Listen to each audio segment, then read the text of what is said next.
In years gone by, there were thousands of hectares of this river red gum community here.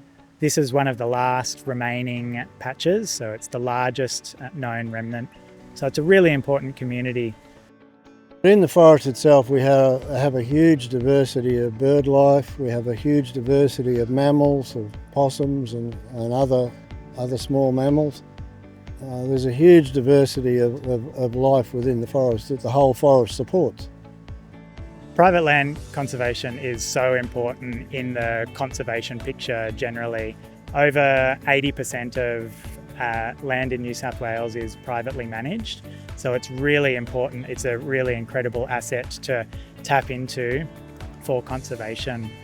Whilst we have our national parks in New South Wales, which are equally important, private land conservation goes towards the National Reserve System.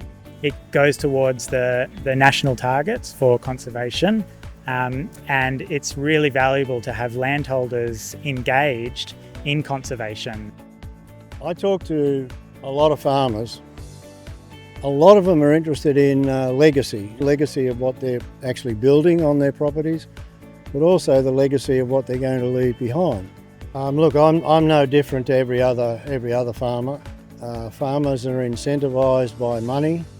Without the agreement and without the funding that goes with it to support the work that needs to happen here, I would have done nothing. I would have stayed as I was. So the money certainly makes a difference, because that's the incentive to encourage guys like me to go that extra step. One of the big commitments that John has made is to revegetate a portion of the property to restore this eucalypt forest that we've got here, this river red gum forest.